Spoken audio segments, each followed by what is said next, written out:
I'm going to talk you through 12 of my favourite books in the world. Now, this isn't necessarily the 12 best books I think I've ever read, although obviously I think they're great or they wouldn't be here.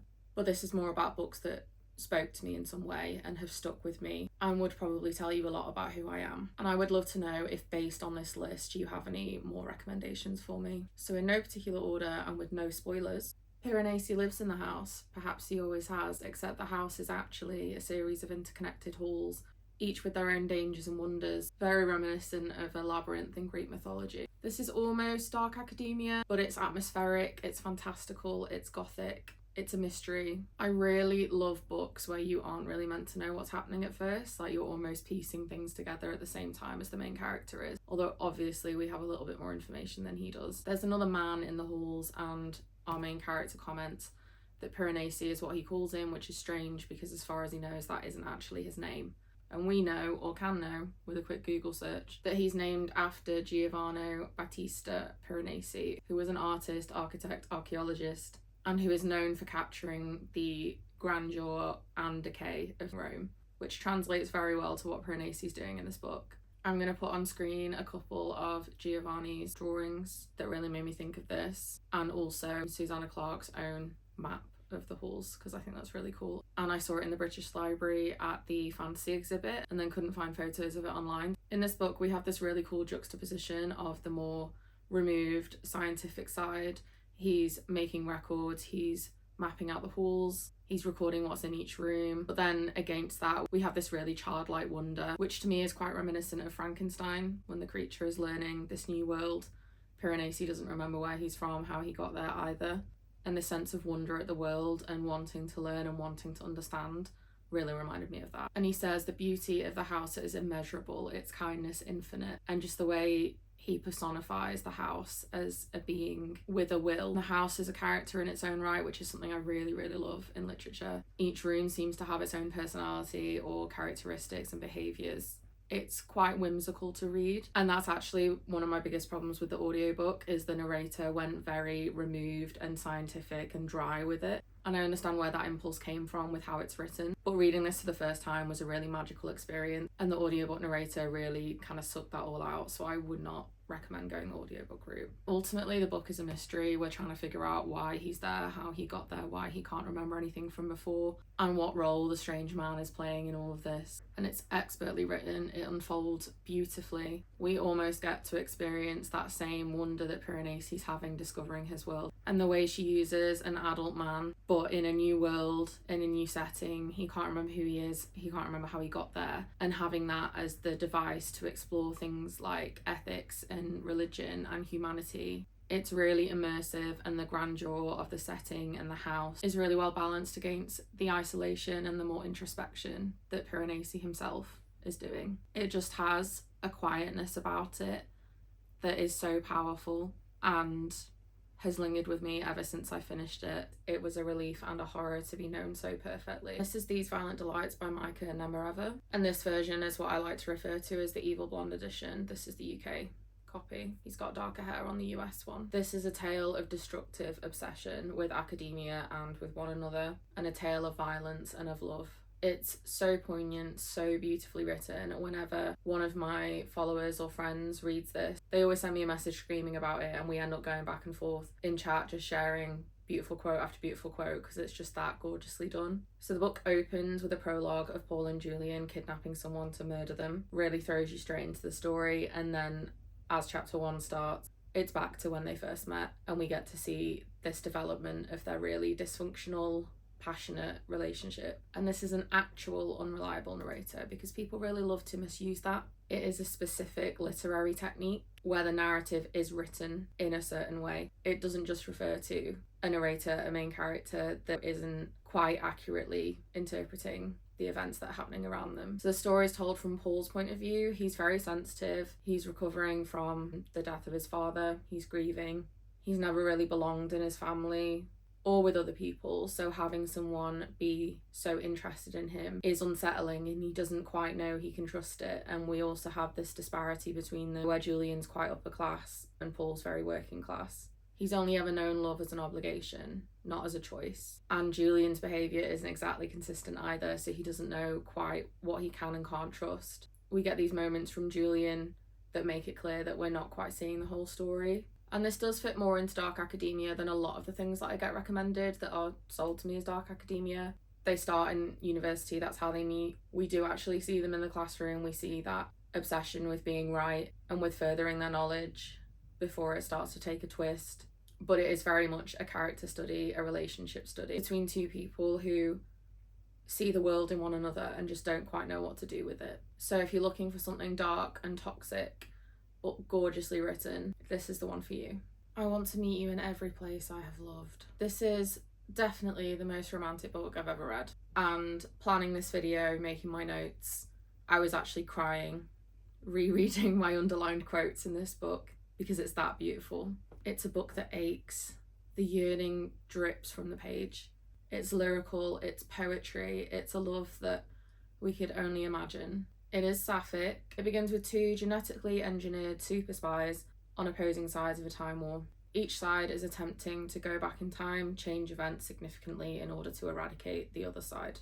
And one of them decides to send a letter to their opponent as a taunt, but it soon snowballs into something beautiful, something dangerous. They risk their own destruction if their own side found out, and then they notice there's a strange shadow following them. Imagine your rival/lover spending hundreds of years coding a message into the rings of a tree for you to read, or sending you a message through the way the sunlight in a sunset glitters off the waves of the sea, or slipping a message into a tea bag for only you to find so that you can consume their words of adoration. I truly don't think I can do this book justice, but if I was going to ask you to read one book from this video, it would be this one. You do have to accept that you're not going to understand what's happening straight away. That is the point. You are meant to slowly piece things together as you go along, and there are things that you'll notice that you don't get answers for until right at the end. And underneath the romance is this really rich conversation around war and brutality and whether soldiers on opposing sides have more in common with each other than they do with their leaders. So read this book and be prepared to mourn that you might never read something this beautiful again. Multiple truths do exist, and you do not have to be the sum of your trauma. In this story, two Black British artists fall in love and are finding a way to make their relationship work amongst everything else. It is ultimately a love story, but one that interrogates what it's like to be Black in Britain. So we do see instances of police brutality and some quite difficult pages to read in this. And then it also looks at masculinity and how toxic masculinity can be a barrier for that vulnerability that he needs to really be able to truly live. It's lyrical, it's absolutely gorgeous writing. It has this really nice repetition throughout where the meaning changes slightly each time. And I think that's something that could be poorly done. But Caleb's writing is just insane. You can really tell every single word was purposefully chosen and conveys exactly the meaning it was meant to. It's one of those where you'll just stop and reread whole passages just to take them in again because it's done so well.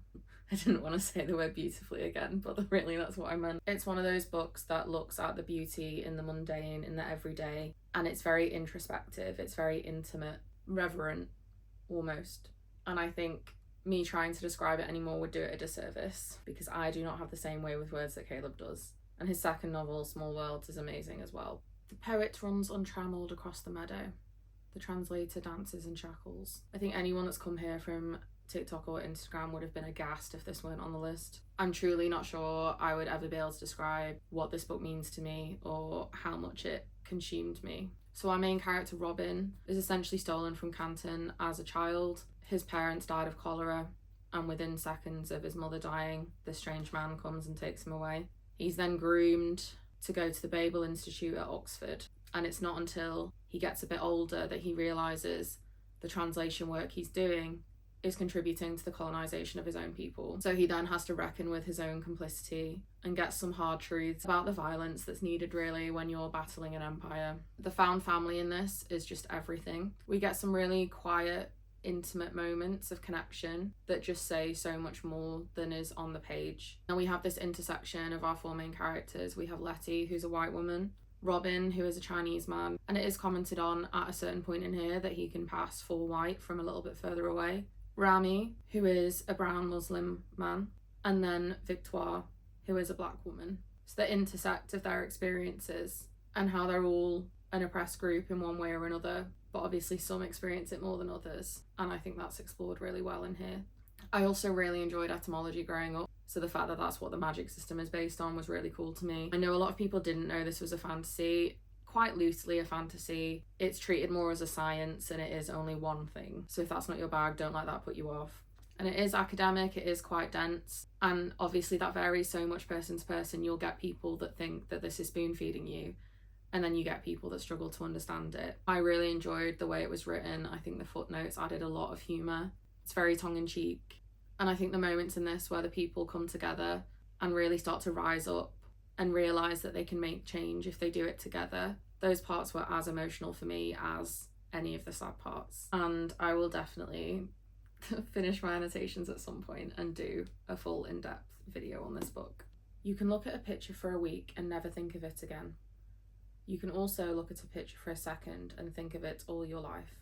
This book starts with Theo at age 13 experiencing a bombing at a museum that he went to with his mother. In his confusion and the aftermath, he steals a painting, this one. It's something he clings to remind him of his mother. The Goldfinch is a painting from 1654, and people still debate its meaning, which to me is a very core theme of the novel, how our own experiences and our own humanity really alter our perception of everything. In the full painting, I'll put a screenshot in, the goldfinch is chained, and that's something that's been a big point of contention, whether it represents captive love. And what's also noted a lot is how realistic the goldfinch looks, how it almost looks like it's about to take flight. So that fear of losing something perhaps, and all those themes really bleed through the text with Theo's loss and how he processes it. And I truly never thought I would be calling an 860-page character-driven novel a page-turner, but it truly is. The bombing doesn't happen until about page 120, so the first 100 or so pages is all build-up, and I didn't notice. I just read them in one go. It's just so immersive. You can't stop reading.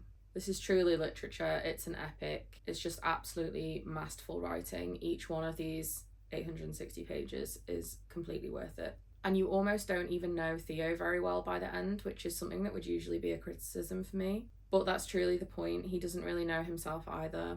He's still figuring that out. He's lost. This is a book exploring human connection and family.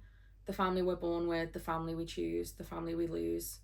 Art, an obsession with art, an obsession with meaning, obsession with finding meaning where there might not be any. It looks at class and privilege, desire, the obligations that we have to one another, and beauty amongst trauma and destruction. If the length of this has ever been putting you off, just know it's absolutely worth it and it flies by. A final word of warning though, that the movie is absolutely horrendous, and I am not surprised that she now will not give her rights away for any of her other novels. People really need to stop casting Ansel Elgort in things. You can justify anything if you do it poetically enough. This is about 7 friends, rivals of a sort, all studying Shakespeare at a prestigious college. Tensions very quickly rise when their usual casting roles are switched up, and in the aftermath, one of them ends up murdered. The book starts with Oliver getting out of prison after serving 10 years for the murder. The police officer that arrested him turns up, says he's retiring, and begs him to tell him the truth.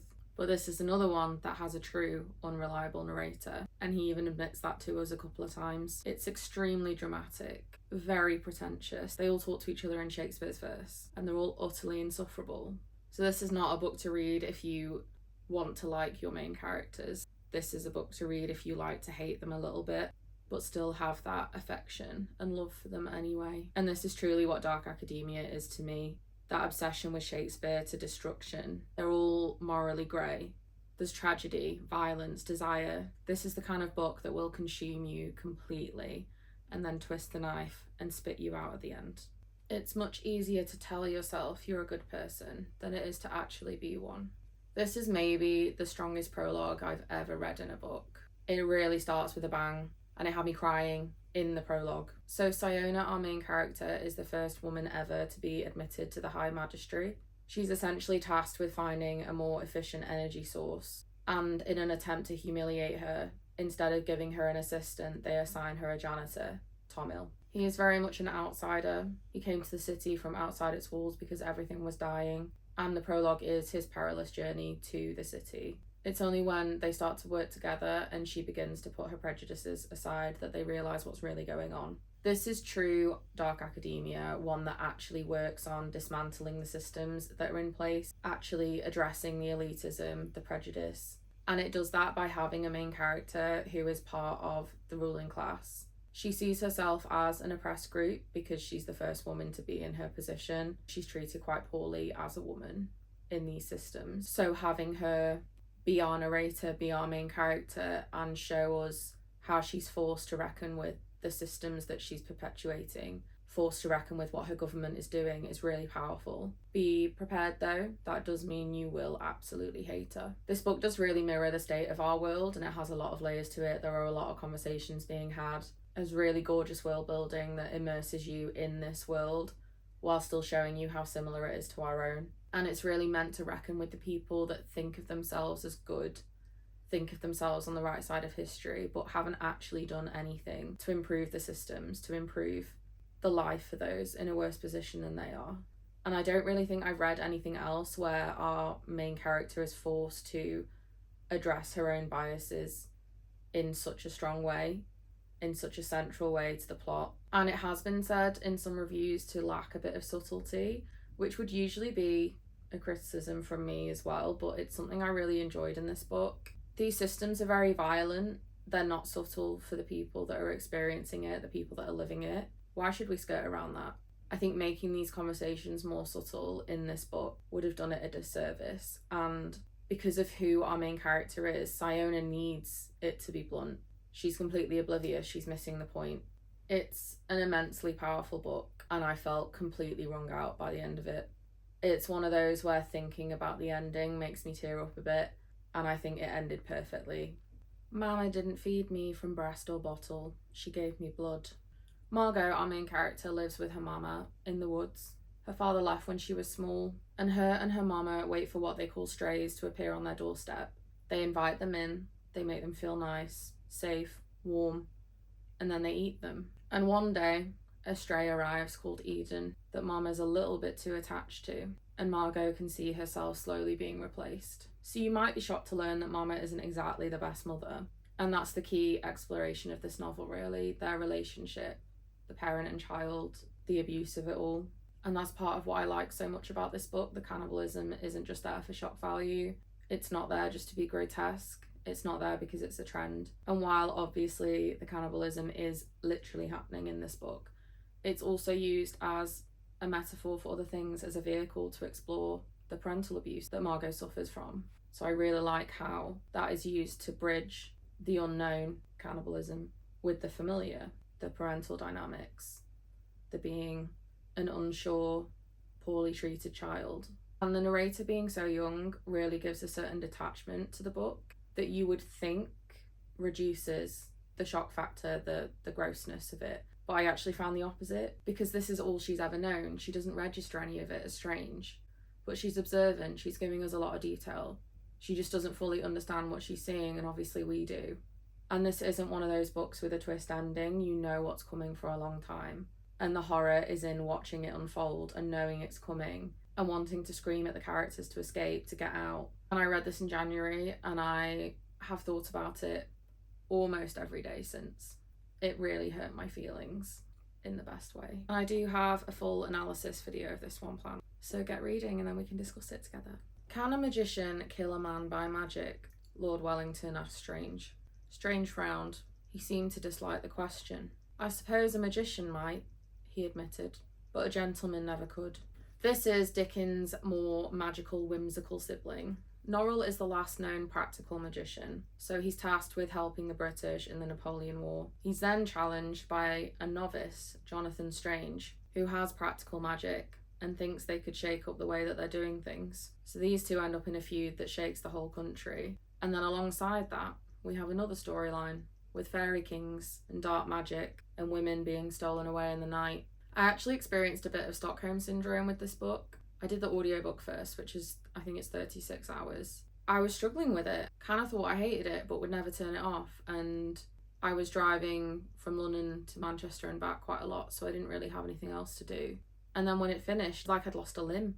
I wanted to read it again immediately. It's absolutely bewildering to me that this was her first novel. This 1,000-page beast that mimics Victorian writing, that manages to merge styles of Dickens and Austen but still be original and still be fresh. And it's very dry, it's very English, it's funny, it's satirical, and sometimes horrifying. Utterly genius, truly, and a true feat of craftsmanship. But the world is strange, and endings are not truly endings, no matter how the stars might wish it so.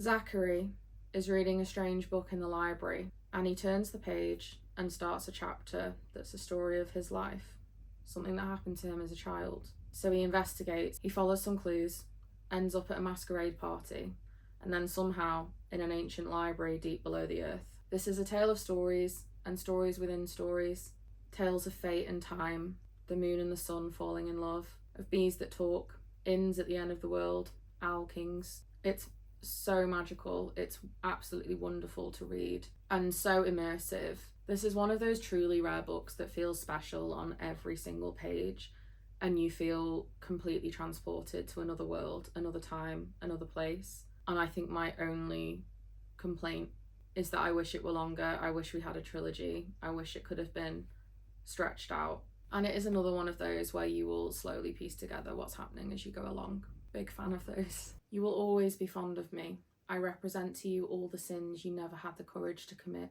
And we'll end on the one that I have the least to say about, because what do I say about this book that hasn't been said before? Dorian does bad gay things and the portrait gets ugly in his place. I think we know the drill. It's the most gorgeous prose. The exploration of art and mortality and sin and the soul, the homoeroticness of it all.